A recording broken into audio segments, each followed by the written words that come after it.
Bismillahirrahmanirrahim. Assalamualaikum warahmatullahi ta'ala wabarakatuh. Dan salam sejahtera kepada semua orang. Hai, apa khabar semua? Sihat hari ini? InsyaAllah semua baik-baik.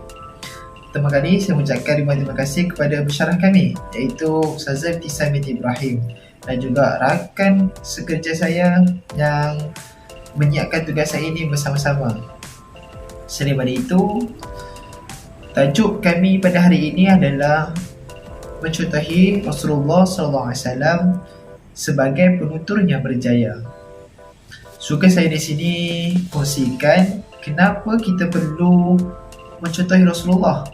Kerana dalam riwayat Imam Ahmad ada berbunyi, innama bu'itu liutammima salihan akhlaq, yang bermaksud sesungguhnya aku yang merujuk kepada Nabi Muhammad SAW diutuskan untuk menyempurnakan akhlak-akhlak yang baik. Hal ini jelas untuk kita tahu Rasulullah ni memang selayaknya untuk kita menjadikan dia model lisan. Bahasa kita adalah idola. Dia sepatutnya dia selayak, habis mungkin dia memang layak untuk kita jadikan idola dalam kehidupan seharian kita, baik di alam bujang ataupun di alam perkahwinan. Okey. Pertama kali kita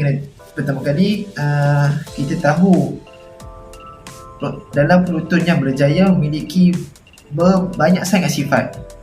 Tapi di sini saya akan ceritakan satu poin sahaja, iaitu ketika Nabi Muhammad SAW bercakap, Rasulullah SAW bercakap dengan tidak begitu pantas ataupun tidak begitu laju, dan dia bercakap dengan lembut. Selain daripada itu, dia cakap dengan lantang, ataupun jelaslah. Jelas supaya kita faham. Dalam riwayat Aisyah radhiyallahu anhu yang bunyi, Rasulullah SAW ketika berucap, Rasulullah suara dia agak lantang dan juga lemah lembut, dalam masa sama tidak terlalu pantas, supaya sahabat-sahabat yang lain yang hadir dalam kuliah dia tu ataupun hadir dalam majlis ilmu dia tu, mereka ni faham apa yang Nabi nak sampaikan, dan mereka juga jelas apa yang dalam sebahagian dalam bab-bab yang apa yang Rasulullah SAW cakapkan, supaya Nabi nak orang yang hadir dalam majlis dia tu memang dia faham sungguh-sungguh lah. Hari ini memang sepatutnya kita kena take note, supaya biarlah kita bercakap itu isinya sedikit tetapi membawa kualiti dia tu padat. Seterusnya akan disambung oleh kawan saya.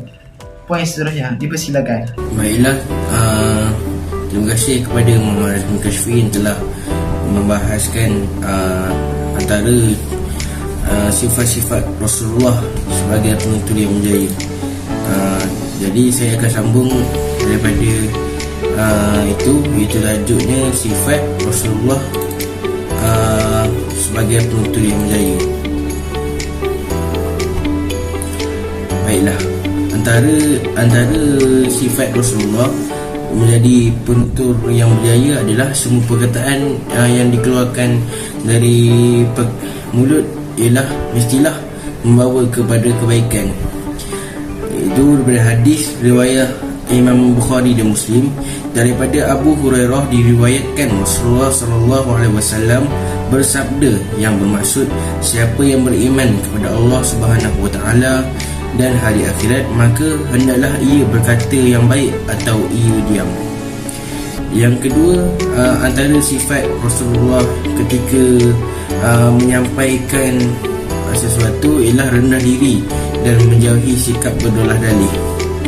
Daripada hadis riwayat Tirmizi, hadis hasan, sabda Rasulullah sallallahu alaihi wasallam, sesungguhnya orang yang paling aku benci dan paling jauh dariku di hari kiamat ialah orang yang banyak bercakap dan bersifat sombong dalam bercakap. Itu adalah hadis daripada riwayat Tirmizi. Yang ketiga ialah sifat Rasulullah ketika bertutur ialah menghindari banyak bercakap kerana khawatir membosankan orang yang mendengar. Seperti hadis yang diriwayatkan oleh Abu Wa'li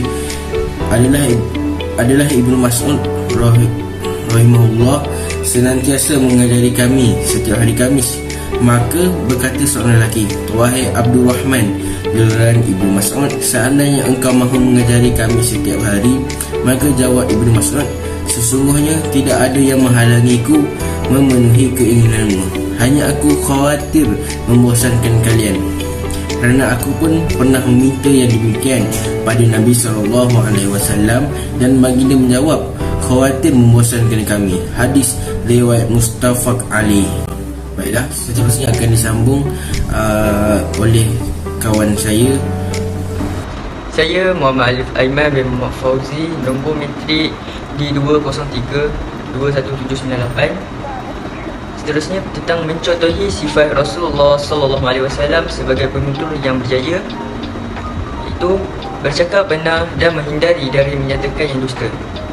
Ada pepatah mengatakan, bercakap benarlah kamu walaupun yang benar itu pahit, kerana kepahitan itu adalah penawar yang mujarab. Seterusnya, menghindari banyak membuat lawak.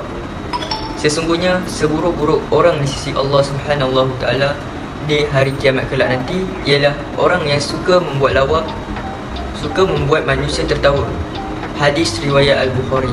Bismillahirrahmanirrahim. Assalamualaikum warahmatullahi taala wabarakatuh. Nama Ahmad Imran bin Muhammad Zaki, nombor matrik di 20312927. Saya akan menyampaikan tentang sifat Rasulullah sebagai penutur yang berjaya. Yang pertama, menghindari ribah, yakni mengumpat dan mengadu domba. Sabda Rasulullah SAW, janganlah kalian saling mendengki dan janganlah kalian saling membenci, dan janganlah kalian saling berkata-kata keji, dan janganlah kalian saling menghindari, dan janganlah kalian saling mengribah satu dengan yang lain, dan jadilah hamba-hamba Allah yang bersaudara. Hadis riwayat Muttafaq alaih. Sifat Rasulullah sebagai penutur berjaya ialah mengucapkan insya-Allah terhadap sesuatu rancangan atau sesuatu yang belum pasti. Ayat Al-Quran yakni surah Kahfi ayat 23 hingga 24. Dan janganlah kami mengatakan terhadap sesuatu, sesungguhnya aku akan mengerjakan itu besok pagi, kecuali dengan menyebut insya-Allah, dan Tuhanku akan memberikan petunjuk kepada yang lebih dekat dengan kebenarannya daripada ini. Assalamualaikum warahmatullahi wabarakatuh. Nama saya Muhammad Zamuddin bin Malik Makir, nombor matrik di 20313223. Saya akan menyambung pembentangan daripada sahabat saya tadi. Menjauhi dari kata-kata keji, mencela dan melaknat. Sabda Rasulullah SAW, bukanlah seorang mukmin jika suka mencela, melaknat dan berkata-kata keji. Hadis riwayat Tirmizi dengan sanad sahih. Seterusnya, jangan menghina atau mengaibkan orang lain. Sabda Rasulullah SAW, jika seseorang menceritakan suatu hal padamu lalu ia pergi, maka ceritanya itu menjadi amanah bagimu untuk menjaganya. Hadis riwayat Abu Daud dan Tirmizi. Dalam firman Allah SWT pula, wahai orang-orang yang beriman, jauhilah kebanyakan dari sangkaan, supaya kamu tidak menyangka sangkaan yang dilarang, kerana sesungguhnya sebahagian dari sangkaan itu adalah dosa. Dan janganlah kamu mengintip atau mencari kesalahan dan keaiban orang lain, dan janganlah sesetengah kamu mengumpat setengah yang lain. Adalah setengah kamu suka memakan daging saudaranya yang telah mati. Jika demikian keadaan mengumpat, maka sudah tentu kamu jijik kepadanya. Oleh itu, patuhilah larangan-larangan yang tersebut dan bertakwalah kamu kepada Allah SWT. Sesungguhnya Allah penerima taubat lagi maha mengasihani. Okey, kesimpulannya di akhir sekali, ikutkan banyak lagi contoh yang dapat kita mencontohi sifat Rasulullah SAW dalam penutur yang berjaya. Tapi di sini kami hanya mengambil sebahagian sahaja. Dan kami akhiri dengan pantun dari Kedah ke Pekansari, beli swasta di Kota Tinggi. Selesai sudah tugas diberi, di lain masa bersuah lagi. Okey, yang baik datang daripada Allah, yang kurang ataupun ada serba kesalahan tu datang pada diri kami sendiri. Assalamualaikum warahmatullahi taala wabarakatuh.